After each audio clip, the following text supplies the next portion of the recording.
കണ്ണൂരിൽ കാട്ടുപന്നിയുടെ ആക്രമണത്തിൽ കർഷകന് ദാരുണാന്ത്യം. പാനൂർ വള്ളിയായി സ്വദേശി ശ്രീധരനാണ് മരിച്ചത്. ചെണ്ടയാട്ട കൃഷിയിടത്തിലാണ് കാട്ടുപന്നിയുടെ ആക്രമണം ഉണ്ടായത്. അരുൺ പൂപ്പറമ്പ വിവരങ്ങൾ വെച്ചിരുന്നു. അരുൺ, അവിടുത്തെ പ്രദേശവാസികൾ പറയുന്നത് എന്താണ്? ഇത് കാട്ടുപന്നി ശല്യമുള്ള മേഖലയാണോ? ഈ സംഭവത്തെ പറ്റി നാട്ടുകാർ പറയുന്നത് എന്താണ് അരുൺ?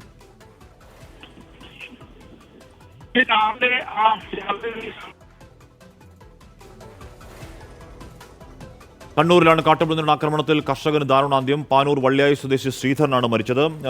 നേരത്തെ പാനൂരാണ് സംഭവം ഉണ്ടായത്. നേരത്തെ അലക്സ് ഒഴുകിയിൽ പറയുന്നത് പോലെ ഈ പാനൂർ എന്ന് പറയുന്നത് കാടുമായി അത്ര അടുത്ത് നിൽക്കുന്ന ഒരു പ്രദേശമല്ല. അവിടെ നിന്ന് 10-15 കിലോമീറ്റർ ദൂരമുണ്ട് കാട്ടിലേക്കെന്നാണ് പറയുന്നത്. അപ്പോൾ നാട്ടിൽ മുഴുവൻ അല്ലെങ്കിൽ നാട്ടിൽ നാട് എന്ന വ്യത്യാസമില്ലാതെ കാട്ടുപന്നികൾ ശല്യമുണ്ടാക്കുന്നു എന്നുള്ള വാർത്തകൾ നേരത്തെ പലയിടത്തു നിന്നും വന്നതാണ്. ഇപ്പോൾ ഒരു പ്രതികരണം കേൾക്കാം. കാലത്ത് 8 മണിക്ക് പാലെല്ലാം വായിച്ച് ഒരു 8:45 മണിക്ക് അങ്ങനെ പോയതാണ്. അതിനുശേഷം ഞാൻ പിന്നെ നമ്മൾ വീട്ടിൻ്റെ ഇടവലാണ്. അപ്പോൾ പന്നീനെ ഇങ്ങനെ ദൂരെ ഇങ്ങനെ കണ്ടിട്ട് ഇങ്ങനെ പോകുന്നത് വയലിൽ കൂടി ഒരു കാലിന് പോരാ. അതിനുശേഷമാണ് പിന്നെ നമ്മളൊരു 9 മണിക്ക് ശേഷം ഇങ്ങനെ കുത്തിയെറിഞ്ഞിട്ട് വരും വിളിക്കുന്നത് കേട്ടെ. അങ്ങനെ വരും വിളിച്ച ശേഷം അതിൽ ഓടിപ്പോയി കണ്ട കൂട്ടരും പന്നീനെ കണ്ടിരുന്നു. പന്നി ഇങ്ങനെ കുത്തുന്നത് കണ്ടിരുന്നു പന്നീനെ. അരുൺ പൂപ്പറമ്പ് തുടരുന്നു. അരുൺ, ഈ അലക്സ് ഒഴുകിയിൽ പറയുകയായിരുന്നു പാനൂർ എന്ന് പറയുന്നത് ഈ കാടുമായി അത്ര അടുത്തൊരു സ്ഥലമല്ല എന്ന് പറയുകയായിരുന്നു. അപ്പോൾ കാടുമായി അത്ര അടുത്തല്ലാത്തൊരു സ്ഥലത്ത് കൃഷിയിടത്തിലേക്ക് പന്നി എത്താനിടയായ സാഹചര്യം എന്താണ് അരുൺ? കൃത്യം പറഞ്ഞാൽ 10 കിലോമീറ്ററിന് മുകളിലുണ്ട് ഈ പ്രദേശം. അതായത് നിലവിൽ ഈ കാട്ടുപന്നിയുടെ ആക്രമണം നടന്ന സ്ഥലത്ത് നിന്നും വനത്തിലേക്ക്. പക്ഷെ ഇതിനു മുമ്പും അവിടെ കാട്ടുപന്നിയെ കണ്ടിട്ടുണ്ട്. അങ്ങനെ കാട്ടുപന്നി ഇറങ്ങുന്ന ഒരു പ്രദേശം തന്നെയാണ്. അതായത് വനത്തിൽ നിന്നും ഇത്ര ദൂരം സഞ്ചരിച്ച് കാട്ടുപന്നി വരാറുണ്ട് എന്നതും പ്രദേശവാസികൾ പറയുന്നുണ്ട്. ഇത് രാവിലെ 8 മണിക്ക് ശേഷമാണ് ശ്രീധരൻ കൃഷിയിടത്തിലേക്ക് പോയത്. അവിടെ തൊട്ടടുത്തൊക്കെ വീടുകളുള്ള പ്രദേശം കൂടിയാണ്, ഒരു ജനവാസ മേഖലയാണ്. അതിന് നടുവിലാണ് അതിന് തൊട്ടടുത്ത് തന്നെയാണ് ഈ കൃഷിയിടം ഉള്ളത്. വള്ളിയായാണ് ശ്രീധരന്റെ ഈ സ്വദേശം. പക്ഷേ ഈ മൊകേരി ചെണ്ടയാട്ടാണ് ഈ കൃഷിയിടമുള്ളത്. അവിടെ എത്തി രാവിലെ ഈ ജോലിയിലൊക്കെ ഏർപ്പെടുന്ന സമയത്താണ് ഇങ്ങനെ കാട്ടുപന്നിയുടെ ആക്രമണം ഉണ്ടായതെന്നാണ് പറയുന്നത്. പെട്ടെന്ന് ഈ നിലവിളി കേട്ട്, ഈ ശബ്ദം കേട്ട് സമീപവാസികളൊക്കെ ഈ കൃഷിയിടത്തിലേക്ക് ഓടിയെത്തി. ഒരു മിനിറ്റ് അരുൺ, ഇപ്പോ മൊകേരി പഞ്ചായത്ത് പ്രസിഡന്റ് ശ്രീ വത്സൻ ചേരുന്നു. ശ്രീ വത്സൻ, കാട്ടാനാക്രമണത്തിൽ രണ്ടുപേരുടെ ജീവൻ നഷ്ടമായ ഷോക്ക് ഇതുവരെ മാറിയിട്ടില്ല. അതിനിടയിൽ സ്വന്തം കൃഷിയിടത്തിൽ കാട്ടുപന്നിയുടെ ആക്രമണത്തിൽ ഒരു കർഷകൻ കൊല്ലപ്പെടുന്നു അങ്ങയുടെ പഞ്ചായത്തിൽ. ഈ മേഖല നേരത്തെ കാട്ടുപന്നികൾ ഇറങ്ങുന്ന സ്ഥലമാണോ ശ്രീ വത്സൻ? കാട്ടുപന്നികൾ ഇറങ്ങുന്നുണ്ട്. പക്ഷെ ഇത് ഈ സംഭവിച്ച ആള് എന്റെ പഞ്ചായത്തിലാണ്. സംഭവിച്ചത് തൊട്ടടുത്ത പഞ്ചായത്തിലെ പ്രദേശത്ത് വെച്ചിട്ടാണ്. ഇവിടെ സംഭവിച്ചെന്നുള്ളതല്ല പ്രശ്നം. ഈ കാട്ടുപന്നികളെ സംബന്ധിച്ചിടത്തോളം ഈ രാത്രികാലങ്ങളിലെ സാധാരണ അതിനെ കൊണ്ടുള്ള ഇതുണ്ടാകരുത്. കൃഷി നശിപ്പിക്കുകയല്ലാതെ ഇതുവരെ മനുഷ്യർക്കെതിരായിട്ടുള്ള ഒരു ആക്രമണം ഇതുവരെ ആദ്യമായിട്ടാണ് ഈ പ്രദേശത്ത് ഉണ്ടായിട്ടുള്ളത്. അപ്പൊ ഇന്നൊരു കാലത്തെയാണ് ഇപ്പൊ നമ്മൾ വിവരം അറിഞ്ഞിട്ടില്ല. നമ്മൾ അങ്ങോട്ട് പോയിക്കൊണ്ടിരിക്കുകയാണ്. ഇതുവരെ അവിടെ സമൂഹത്തിൽ എത്തിയിട്ടില്ല. ഇപ്പോഴാണ് നമ്മൾ വിവരം അറിഞ്ഞത്. ഇയാളെ അറിയാവുന്ന ആളാണോ ഇത്? അറിയാം, അടുത്ത പരിചയമില്ലെങ്കിൽ ആളെ അറിയാവുന്ന ആളാണ്. പാവം കർഷകനാണ്. കൃഷിക്കാരനാണ്. വത്സൻ, ഇപ്പൊ എന്ന് പറഞ്ഞ ഉപജീവനമാർഗം കൃഷിയാവണം. അങ്ങനെ ജീവൻ നഷ്ടപ്പെടുമോ എന്ന ഭയത്തിൽ കൃഷിയിടത്തിലേക്കൊക്കെ പോകേണ്ടി വരുന്ന അവസ്ഥ വല്ലാത്ത അവസ്ഥയല്ലേ ശ്രീ വത്സൻ? അതെ, അതൊരു പൊതു പ്രശ്നമായിട്ടുണ്ട്. അതിലിപ്പോ നമ്മൾ കൃഷിക്കാരുടെ യോഗത്തിൽ വെച്ച് ചർച്ച ചെയ്ത് ഒരു ഷൂട്ടറെ കണ്ടെത്താൻ വേണ്ടി അപ്പുറത്തെ പഞ്ചായത്ത് നമ്മളും കൂടി അങ്ങനെ ആലോചിക്കാം. കാരണം ഇത് ഏതെങ്കിലും ഒരു പഞ്ചായത്തിൽ ഷൂട്ട് ചെയ്തുകൊണ്ട് കാര്യമില്ല. മൊത്തത്തിൽ അങ്ങനെ അയാൾ മാത്രമേ സാധ്യമാവൂ. അപ്പൊ അത് മറ്റു പ്രദേശം കൂടി ആലോചിച്ച് പിന്നെ എന്തെങ്കിലും ചെയ്യേണ്ടതാണത് കാര്യം. അല്ല വത്സൻ, ഈ മേഖല കാട്ടിൽ നിന്ന് 10 കിലോമീറ്റർ ഉണ്ടെന്നാണ് നമ്മുടെ അരുൺ പൂപ്പറമ്പ് പറഞ്ഞത്. അപ്പൊ കാട്ടിൽ നിന്ന് ഇത്രയും അധികം നാട്ടിലേക്ക് ഇറങ്ങി കാട് എന്ന് പറയുന്നത് ഈ പ്രദേശമെല്ലാം കുന്നും പ്രദേശങ്ങളാണ്. അതിന്റെ കുന്നും പ്രദേശത്തിന്റെ തൊട്ടപ്പുറത്താണ് ഈ വയലുള്ളത്. ഇത് മറ്റ് പിന്നെ കാട് ഈ കണ്ണവൻകാടിന്റെ ഭാഗത്തു കൂടി കടന്നു വരുന്ന ഒരു മേഖലയാണ് ഇത്. അവിടെയെല്ലാം ചെറിയ കാടുകളുടെ സ്ഥലം തന്നെയാണ് ഇതൊക്കെ.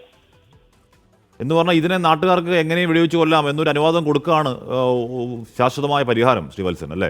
അതെ, നാട്ടുകാർക്ക് അങ്ങനെയുള്ള അംഗീകാരം ഉണ്ടെങ്കിൽ ഏറെക്കുറെയെല്ലാം പരിഹരിക്കും. പക്ഷെ ഇപ്പോഴത്തെ നിയമം അനുസരിച്ച് പഞ്ചായത്ത് പ്രസിഡന്റ് അത് ബന്ധപ്പെട്ട വകുപ്പിനനുസരിച്ച് കാര്യങ്ങൾ കൈകാര്യം ചെയ്ത് പോകേണ്ടതുണ്ട്. അത് എളുപ്പത്തിൽ ചെയ്യാൻ കഴിയുന്ന കാര്യമല്ല. അത് മാത്രം ലൈസൻസ് ഉള്ള ഷൂട്ടർ ആവശ്യമുണ്ട്. അങ്ങനെയുള്ള കുറെ പ്രയാസങ്ങൾ ഇതിൻ്റെ ഒത്തുണ്ട്. സംസ്ഥാനത്ത് 273 പഞ്ചായത്തുകളിലായി 12 മേഖലകളിൽ അതിരൂക്ഷമായ വന്യജീവി സംഘർഷം ഉണ്ടെന്നാണ് വനം വകുപ്പ് തന്നെ തയ്യാറാക്കിയ റിപ്പോർട്ടിൽ പറയുന്നത്. കുറച്ച് ഗുരുതരമായ സാഹചര്യമാണത്. അതെ. മൊകേരി പഞ്ചായത്ത് പ്രസിഡന്റ് ശ്രീ വത്സനാണ് സംസാരിച്ചത്. നന്ദി ശ്രീ വത്സൻ. അരുൺ പൂപ്പറമ്പ തുടരുന്നു. അരുൺ, നാട്ടുകാർക്ക് പ്രതിഷേധമുണ്ടോ? ഈ മേഖലയിലെ കാട്ടുപന്നി ശല്യത്തെപ്പറ്റി നേരത്തെ ഇവർ ആരോടെങ്കിലും ഒക്കെ പരാതിപ്പെട്ടിരുന്നതാണോ അരുൺ? അശ്മി, നമുക്ക് ലഭിക്കുന്ന വിവരം അനുസരിച്ച് ഈ കാട്ടുപന്നി അവിടെ ഇറങ്ങാറുണ്ട്. ഈ പ്രദേശത്ത് തന്നെ കാട്ടുപന്നി ഇതിനു മുമ്പ് കണ്ടിട്ടുണ്ട്. കർഷകർ തന്നെ കാട്ടുപന്നിയെ ശല്യം ഉണ്ട് എന്ന പരാതികളൊക്കെ കർഷകർക്ക് മുമ്പും ഉണ്ടായിട്ടുണ്ട്. പക്ഷേ ഇത്ര ഒരു ആക്രമണം ആർക്കെങ്കിലും നേരെ ഉണ്ടായ ആക്രമണം ഇതിനു മുമ്പ്, അല്ലെങ്കിൽ കർഷകർക്ക് നേരെയുള്ള ഈ രീതിയിലുള്ള ആക്രമണം ഇതിനു മുമ്പ് ഉണ്ടായിട്ടില്ല എന്നതാണ് നമുക്ക് ഇപ്പോൾ പ്രാഥമികമായി ലഭിക്കുന്ന വിവരം. അതുകൊണ്ട് തന്നെ വലിയ ഞെട്ടൽ, നടുക്കം അവരെ ആ പ്രദേശവാസികളെ സംബന്ധിച്ച് ഉണ്ടായിട്ടുണ്ട്. അവിടെ ഈ പ്രത്യേകിച്ച് ഒരു വയൽ പ്രദേശമാണ് അത്. ഈ മരച്ചീനി ഉൾപ്പെടെയുള്ള കൃഷികളൊക്കെയാണ് അവിടെ പ്രധാനമായും ഉള്ളതെന്നാണ് നമുക്ക് ലഭിക്കുന്ന വിവരം. അവിടെ ഈ ശ്രീധരന് മാത്രമല്ല മറ്റ് കൃഷിയിടങ്ങളുമുണ്ട്. അടുപ്പിച്ചടുപ്പിച്ച് തന്നെ മറ്റ് കൃഷിയിടങ്ങളുമുണ്ട്. ഇപ്പോൾ മൊകേരി പഞ്ചായത്ത് പ്രസിഡന്റ് പറഞ്ഞതുപോലെ തന്നെ അവിടെ അല്പം ഈ കുന്നിൻ പ്രദേശം, ചെറിയ ഇടക്കാടുകളൊക്കെ ഉള്ള ഒരു പ്രദേശം കൂടിയാണ്. അപ്പോൾ ഇങ്ങനെ കാട്ടുപന്നികൾ വന്ന് പതിഞ്ഞിരിക്കുകയൊക്കെ ഇതിനു മുമ്പ് ഉണ്ടായിട്ടുണ്ട്. പക്ഷേ ഇത്തരത്തിൽ കർഷകർക്ക് നേരെയോ അല്ലെങ്കിൽ ഏതെങ്കിലും മനുഷ്യന് നേരെയോ ഇത്തരത്തിൽ ആക്രമണം, ഇത്ര ക്രൂരമായ ആക്രമണം ഇതിനു മുമ്പ് ഉണ്ടായിട്ടില്ല എന്നുള്ളത് തന്നെയാണ് അവിടെ നിന്ന് ലഭിക്കുന്ന വിവരം. എന്തായാലും വളരെ ദാരുണമായ സംഭവം. സ്വന്തം കൃഷിയിടത്തിൽ നിന്ന് ജോലി ചെയ്യുന്നതിനിടെ ആ കാട്ടുപന്നിയുടെ അത് നമുക്കിപ്പോൾ നമുക്ക് ലഭിക്കുന്ന വിവരം, അവിടെ പ്രാദേശികമായി ലഭിക്കുന്ന വിവരം അനുസരിച്ച് ക്രൂരമായ ആക്രമണമാണ് ഉണ്ടായിട്ടുള്ളത്. ഇപ്പോൾ ഈ ശ്രീധരനെ പ്രദേശവാസികൾ വന്ന് കാണുമ്പോൾ തന്നെ, ആദ്യമായി കാണുമ്പോൾ തന്നെ ചോരയിൽ കുളിച്ച നിലയിലായിരുന്നു. ശരീരത്താകമാനം ഈ കാട്ടുപന്നിയുടെ കുത്തേറ്റിട്ടുണ്ട്. അവിടുന്ന് ആശുപത്രിയിലേക്ക് കൊണ്ടുപോകുന്ന സമയത്ത് തന്നെ അതീവ ഗുരുതരാവസ്ഥയിലായിരുന്നു. ആശുപത്രിയിൽ എത്തുമ്പോൾ തന്നെ അതിനിടെ തന്നെ മരണം സംഭവിച്ചു എന്ന വിവരം കൂടി ലഭിക്കുന്നുണ്ട്. എന്തായാലും ഇപ്പോൾ ഈ വിവരം അറിഞ്ഞ് കൂടുതൽ നാട്ടുകാർ, കർഷകരൊക്കെ തലശ്ശേരി ആശുപത്രിയിലേക്കും അതോടൊപ്പം തന്നെ ഈ ചെണ്ടയാട്ട ഈ പ്രദേശത്തേക്കൊക്കെ എത്തുന്നുണ്ട്. എന്നാലും സ്വാഭാവികമായും അവിടുത്തെ ഒരു കാർഷിക മേഖല കൂടിയാണ്, കൂടുതൽ കർഷകരുള്ള ഒരു സ്ഥലമാണ്. പക്ഷെ നമുക്ക് അവിടുന്ന് ലഭിക്കുന്ന വിവരം അനുസരിച്ച് തൊട്ടടുത്തൊന്നും വനമില്ല. എന്തായാലും ഇപ്പോൾ മൊകേരി പഞ്ചായത്ത് പ്രസിഡന്റ് പറഞ്ഞ പോലെ ഈ കണ്ണവ വനത്തിന്റെ ഒക്കെ ഒരു ഭാഗം അവിടെ വരുന്നതാണ്. പക്ഷെ അതും ഞാൻ നേരത്തെ സൂചിപ്പിച്ചതുപോലെ കിലോമീറ്റർ അകലെയാണ്. അവിടെ നിന്ന് ഈ കാട്ടുപന്നികൾ ഇങ്ങനെ കണ്ടമാനം ഈ പ്രദേശത്തേക്ക്, ജനവാസ മേഖലയിലേക്ക് ഇറങ്ങുക, ഇപ്പോൾ അതിൽ ഒരു കർഷകന്റെ ജീവനെടുക്കുക എന്നൊക്കെ പറയുന്നത് വളരെ ആശങ്കപ്പെടുത്തുന്ന അല്ലെങ്കിൽ നടുക്കമുണ്ടാക്കുന്ന സംഭവം തന്നെയാണ്. നമുക്കറിയാം 5 ദിവസം മുമ്പാണ് ആറളത്ത് 2 പേർ ദമ്പതികൾ അത് കഴിഞ്ഞിട്ട് കണ്ണാടിപ്പറമ്പിൽ ഒരു കാട്ടുപന്നി കുറുകെ ചാടി ഓട്ടോ മറിഞ്ഞ ഒരാൾ മരിച്ചില്ലേ, കൊളച്ചേരി ഉന്നതിയിലെ വിജയൻ. അതടക്കം ഈ മേഖലയിൽ വളരെ സജീവമായ കാട്ടുപന്നി സ്വൈര്യവിഹാരം ഉണ്ടോ അരുൺ? തീർച്ചയായും ഈ കാട്ടുപന്നിയുടെ ശല്യമുണ്ട് എന്നുള്ളത് അവിടുത്തെ പ്രദേശവാസികളൊക്കെ പറയുന്നുണ്ട്. ഇതിനു മുമ്പും ഇത്തരം ശല്യങ്ങൾ ഈ കൃഷിയിടങ്ങളിൽ തന്നെ കാട്ടുപന്നി ഇറങ്ങുകയും ഇത്തരം ശല്യങ്ങൾ ഉണ്ടായിട്ടുണ്ട്. പക്ഷെ അവർക്കെതിരെ അല്ലെങ്കിൽ ഇത്തരത്തിലുള്ള ആക്രമണം ഇതിനു മുമ്പ് ഉണ്ടായിട്ടില്ല എന്നവർ പറയുമ്പോഴും ആ കാട്ടുപന്നി അവിടെ വരാറുണ്ട്.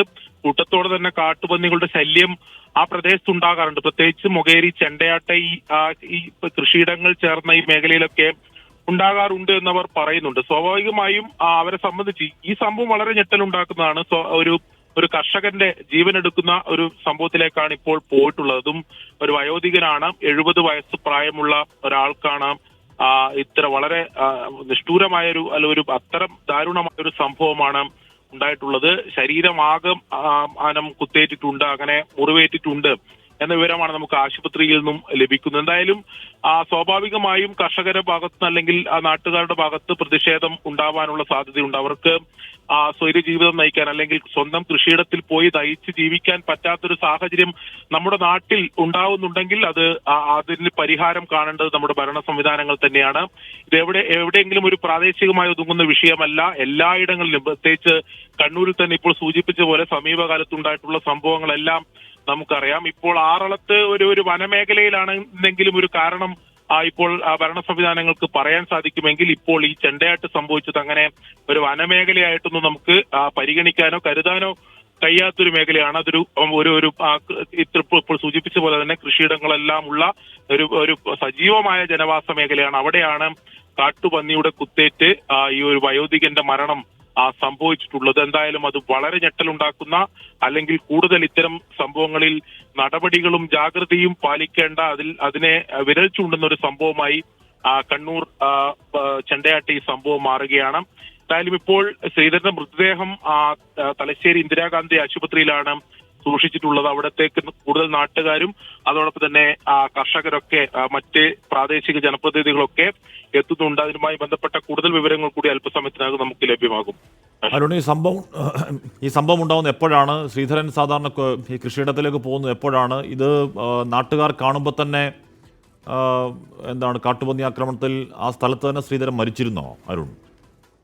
ആഷ്മി, നമുക്ക് ലഭിക്കുന്ന വിവരമനുസരിച്ച് അതിരാവിലെ തന്നെ ആ ശ്രീധരൻ ഈ കൃഷിയിടങ്ങളിലേക്കൊക്കെ എത്താറുണ്ട്. എല്ലാ ദിവസവും തന്നെ കൃഷിയിടങ്ങളിൽ പോയി അവിടുത്തെ പണികളൊക്കെ ചെയ്യാറുള്ളതാണ്. ഇന്നും രാവിലെ എത്തിയിരുന്നു. അവിടെ ഈ ശ്രീധരന് തന്നെ മറ്റൊരു കൃഷിയിടം കൂടി ഉണ്ടെന്നാണ് നമ്മൾ മനസ്സിലാക്കുന്നത്. ഇപ്പോൾ ഈ ആക്രമണം നടന്ന സ്ഥലത്തെ അല്ലാതെ തന്നെ മറ്റൊരു കൃഷിയിടം കൂടി ഉണ്ട്. അവിടെ എത്തിയതിനു ശേഷം അവിടുത്തെ പണികൾ ഏകദേശം പൂർത്തിയായതിനു ശേഷമാണ് ഈ രണ്ടാമത്തെ ഈ കൃഷിയിടത്തിലേക്ക് ആ ശ്രീധരൻ എത്തിയത്. അവിടെ വെച്ചാണ് ഈ ആക്രമണം ഉണ്ടായത്.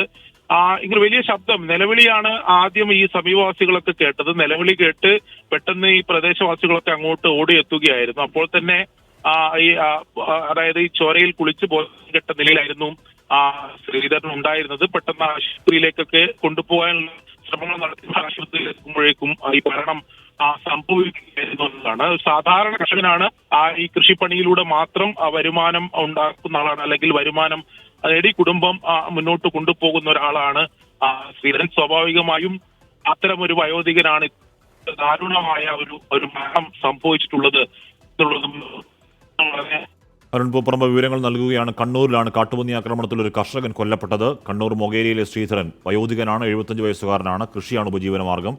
രാവിലെ കൃഷിയിടത്തിൽ പോയപ്പോഴാണ് ഈ കാട്ടുപന്നി ആക്രമണം ഉണ്ടായത്. രാവിലെ 9 മണിയോടുകൂടി ആക്രമണം ഉണ്ടായി എന്നാണ് അറിയാൻ കഴിയുന്നത്. ഒരു വലിയ നിലവിളി കേട്ടു. നിലവിളി കേട്ടപ്പോൾ നാട്ടുകാർ ഓടിയെത്തിയപ്പോഴേക്കും കാട്ടുപന്നികൾ കുത്തുന്നത് കണ്ടുവെന്ന് പ്രദേശവാസികൾ പറയുന്നുണ്ട്. അതിനുശേഷം ചോരയിൽ കുളിച്ചു കിടന്നു ശ്രീധരൻ. ആശുപത്രിയിലേക്ക് എത്തുമ്പോഴേക്കും അന്ത്യം സംഭവിച്ചിരുന്നു. ഈ മേഖലയിൽ കാട്ടുപന്നി ശല്യം ഉണ്ടെങ്കിലും അവിടെ കൃഷിവിളകളൊക്കെ നശിപ്പിക്കുന്നുണ്ടെങ്കിലും ഈ മനുഷ്യർക്ക് നേരെ ആക്രമണം ഉണ്ടാവുന്നത് ഇതാദ്യമായാണ്. ഇതൊരു വലിയ ജനവാസമേ നമുക്കറിയാം. ഇതൊരു വലിയ ജനവാസ മേഖലയാണ്. കാട്ടിൽ നിന്ന് കുറച്ചൊക്കെ അകലെയുള്ള സ്ഥലമാണ്. ഒരുപാട് കൃഷിയിടങ്ങളുള്ള സ്ഥലമാണ്. അങ്ങോട്ടൊക്കെ കാട്ടുപന്നി ഇറങ്ങി ഉപജീവനം നടത്താനെടുക്കുന്ന കർഷകരെയൊക്കെ കുത്തിക്കൊല്ലുക എന്ന് പറയുന്നത് കഷ്ടമാണ്. നേരത്തെ അലക്സ് ഒഴികയിൽ അടക്കം പറയുന്ന ചില പരിഹാര നിർദ്ദേശങ്ങളുണ്ട്. അടിയന്തരമായി ആലോചിച്ചാൽ മതിയാവുകയുള്ളൂ.